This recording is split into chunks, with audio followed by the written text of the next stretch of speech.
రక్తంలో sugar levels తగ్గినా, పెరిగినా డయాబెటీస్తో బాధపడతారు. మన దేశంలో డయాబెటీస్తో బాధపడేవారు ఎక్కువ సంఖ్యలోనే ఉన్నారు. షుగర్ కంట్రోల్ కావడానికి సరైన జీవనశైలి, ఎక్సర్సైజ్ వంటివి చేస్తూ ఉంటారు. అయితే ఒక పచ్చి టమాటో కూడా షుగర్ లెవెల్స్ని కంట్రోల్ చేస్తాయని మీకు తెలుసా? టమాటాలో మినరల్స్, విటమిన్స్ పుష్కలంగా ఉంటాయి. మనల్ని ఫిట్గా ఉండేలా చేస్తుంది.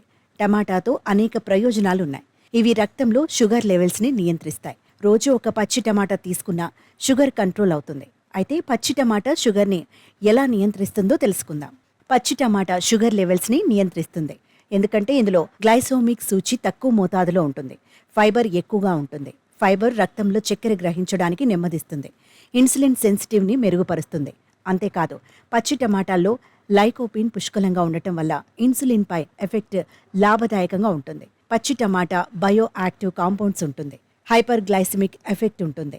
ఇది ఆక్సిడేటివ్ స్ట్రెస్ నుంచి వాపు, మంట సమస్యను తగ్గిస్తుంది. అంతేకాదు, కంటి సంబంధిత వ్యాధులతో బాధపడకుండా పచ్చి టమాటా కాపాడుతుంది. టమాటాలో కార్బోహైడ్రేట్స్ తక్కువ మోతాదులో ఉంటుంది. ఇందులో యాంటీ ఆక్సిడెంట్ పుష్కలంగా ఉంటాయి. లైకోపిన్ యాసిడ్, ఎరోటిన్ ఫ్లైఓవర్ ఫోలిక్ యాసిడ్ ఉంటుంది. దీంతో షుగర్ లెవెల్స్ తగ్గిపోతాయి. లైకోపిన్ అధికంగా ఉండే టమాటా యాంటీ డయాబెటిక్లా పనిచేస్తుంది. టమాటాలో ఉండే యాంటీ ఆక్సిడెంట్ ఫ్రీ రాడికల్ సమస్యను నియంత్రిస్తాయి.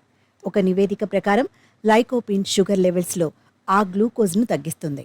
ఇన్సులిన్ లెవెల్స్ని పెంచుతుంది. టమాటా యాంటీ ఆక్సిడెంట్ యాక్టివిటీని పెంచి లిపిడ్ పెరడాక్సినేషన్ని తగ్గిస్తుంది. టమాటాలో ఎపికటెచిన్ వల్ల ఆక్సిడేటివ్ స్ట్రెస్ని తగ్గించి ఇన్సులిన్ రెసిస్టెన్స్ను పెంచుతుంది.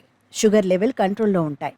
టమాటాను మీ డైట్లో చేర్చుకోవటం వల్ల ఆక్సిడేటివ్ డ్యామేజ్ కాకుండా నివారిస్తుంది. టమాటాను రోజులో ఏ సమయమైనా తీసుకోవచ్చు. పచ్చి టమాటాను తీసుకుంటే షుగర్ లెవెల్ అదుపులో ఉంటాయని ఆరోగ్య నిపుణులు చెబుతున్నారు.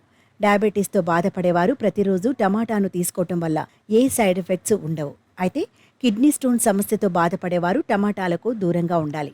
ఎందుకంటే టమాటాల్లో పొటాషియం కంటెంట్ అధికంగా ఉంటుంది.